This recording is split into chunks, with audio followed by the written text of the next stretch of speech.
¿Cómo empezó? ¿Saben ustedes? Bueno, yo tengo cierto ahí conocimiento. Vamos a ver qué nos cuentas. Todos estamos de acuerdo que se remonta al calendario de los celtas. Así es. Okay. Calendario de los celtas que tienen más... Bueno, tiene que ver con las cosechas, que ahorita vamos a entrar un poquito a las cosechas, pero los celtas dividían el año en dos. Uh-huh. Una parte luminosa y una parte oscura. Uh-huh. Entonces, esta fecha, el 31 de octubre, era el inicio de la época oscura del calendario celta, ¿no? Oye, que hay que decirlo, cómo se van moviendo y modificando las fechas conforme el poder, ¿no? Porque claro, antes no era el 31 de octubre. Eso es lo que vamos. Sí, antes no era. Porque hay que decirlo, sí hay muchas similitudes en otras civilizaciones, en otras religiones, se puede decir que adoraban, o cómo se puede decir, que recordaban a los que ya se fueron, a los espíritus, ¿no? En ciertas fechas la similitud que tienen, ¿no? Eso bueno, es que son dos cosas distintas. O sea, todas las sociedades a través del tiempo han buscado una forma de acercarse o de entender la muerte, o acercarse con sus muertos, entender el mundo de los espíritus.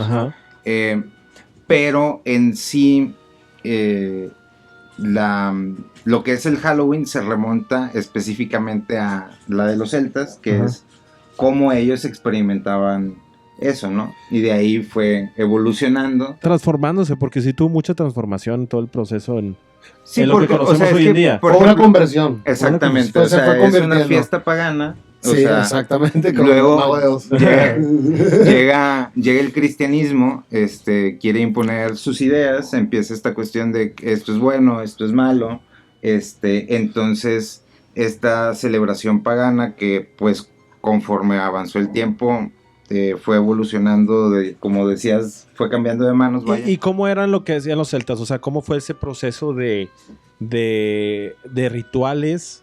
¿Por qué les llamó la atención, primero que nada, hacer esos rituales? Que se fue transformando, de eso fue derivando a lo que conocemos hoy en día, pero ¿por qué razón lo hacían? O sea, ¿qué tienen miedo? ¿Se aparecían los espíritus? O sea, ¿qué estaban...? Te digo que era también una celebración del final de la temporada. Ok. Celebraban el final de temporada de cosechas y era considerado como el año nuevo celta. Uh-huh. Esos días, del 31 de octubre al 1 de noviembre. Entonces comenzaba toda esta estación oscura del calendario celta, ¿no? Entonces es una fiesta de transición es una fiesta de transición y de apertura al otro mundo. Pero lo que decíamos ahorita es, ¿por qué tenemos esa... Pues queremos tanto acortar esa brecha entre los vivos y los muertos? Y buscamos tanto, pues, tratar de encontrar la manera de abrirla, ¿no? Pues es el miedo a la muerte, ¿no? O sea, tal vez es lo único también, que no... Podría ser un apego... Exacto. Un apego... Sí, pero bueno... Hablando directamente ya de la celebración y su conversión, todo empezó con... Okay. Que es una celebración celta, es de origen celta, y es esto, la celebración del fin de la temporada de cosechas, del 31 de octubre al 1 de noviembre, okay. Y pues es esa apertura al otro mundo, pero es los celtas. Diga. Básicamente era como pedirle ¿cómo se dice? Pedirle a sus dioses o pedirle a su contexto que les pudieran sobrevivir el invierno antes de la siguiente cosecha, ¿no? Sí, claro, porque normalmente, bueno, los que conocen un poquito de cómo es el proceso de sembrar o de cultivar, pues se empieza normalmente en la primavera, ¿verdad? Claro. Cuando están buenos los climas. Entonces aprovechan toda esa temporada, ya llegando a otoño, es cuando ya las cosechas ya las recogieron, ya se terminó. Y ahí es cuando se decide realmente si valió la pena o no. Entonces ellos me imagino que estaban haciendo como que pidiéndole a ellos que les ayudaran a tener esas cosechas en buen estado, ¿no? Porque si no, llegaba el invierno, ya no podían comer. Sí, ya no tenían los alimentos. Pero es como, o sea, va junto con pegado, ¿no? O sea, una parte era eso y la otra parte era que era como el día o el momento donde se abría portal espiritual, donde estos espíritus podían bajar o podían estar ahí cerca, muy similar a lo que nosotros conocemos como el Día de Muertos y los altares y etcétera. Okay. Entonces, cuando llega el catolicismo, o sea, ve esta cuestión como una cuestión pagana, ¿no? O sea, de que están invocando espíritus, y ya se empiezan a meter otros temas que brujas, etcétera, etcétera, ¿no? Sí, y ha pasado en todas, hablando del chamanismo, cuando llegaban aquí los españoles que llegaron, pues lo vieron raro, lo vieron esos rituales que pues para los indígenas eran normales, bueno, pero es que si tú vas a un lugar, güey, ves que están matando X cantidad de personas, güey, para el Dios que tú quieras, pues como que dices, híjole, está un poco... Bueno, fíjate, en los mayas había muchos rumores de que se hacían sacrificios entre ellos, niños y mujeres, pero pues no, se ha desmentido. Que no son rumores, güey. Se ha desmentido mucho y dicen que solamente eran guerreros los que se sacrificaban, pero pues está muy locochón todo eso. Yo creo que es para otro viaje ese tema. Otro rumbo. Sí. Oiga, ¿y ustedes por qué creen que tenemos este impulso de enfrentar nuestros temores entre la vida y la muerte y hacer ese juego? Porque no queremos reconocer, yo creo que simplemente la muerte y se acabó, ¿no?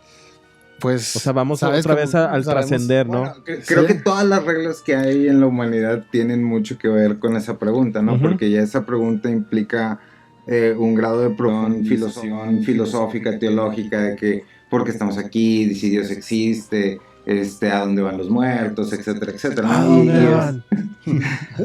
Y es como se dice, es parte como del camino personal de cada persona, como hacer las paces con su experiencia en este mundo, y a veces a lo largo de la historia pues esos sentimientos se han extrapolado en lo que ahora conocemos como diferencias, ¿no?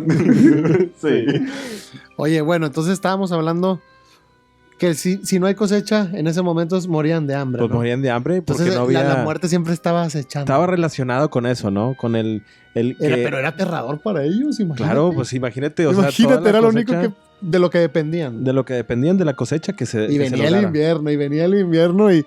Ay, Dios, era aterrador el invierno para ellos, ¿no? Imagínate un invierno en el 930, güey. Pues oscuro, frío. ¿Qué haces? Pues solamente prepararte para el invierno, tener la comida lista y... ¿Cuánto hemos visto esas referencias de prepárate para el invierno, no? Sí, y es lo mismo, hacer los rituales y pedirles que todo saliera bien, que las cosechas estuvieran listas, ¿no? Claro. Porque a lo mejor si hacían enojar a esos espíritus o dioses, las cosechas no... Se perdían, simplemente. Claro. Oye, el Sahuagin. Okay. El Sahuagin, ellos creían que en ese momento, cuando se daba el Sahuagin, el espacio se hacía flexible. Okay. Se podía hacer flexible el espacio-tiempo y podías abrir estos portales que podías, pues, lo que decíamos ahorita, tener una conexión con los espíritus. Y que el ser humano nos gustan esos anhela temas, tanto. ¿verdad, Luis? De portal nos caen gordísimos ustedes. Pero qué curioso que volvemos a escuchar esto del espacio-tiempo que es flexible, como un holograma, como una malla, que si llegas a esos puntos del holograma, puedes hacer lo que quieras. Y en el Sahuagin, ¿por qué? ¿Por qué del 31 de octubre al 1 de noviembre creían ellos que se podía hacer esto? Que hay esa flexibilidad en el espacio-tiempo. ¿Qué hay de incógnito en esta fecha? ¿Qué hay de incógnito en esta fecha, no? ¿Tú crees que tenga algo especial que ver? La fecha.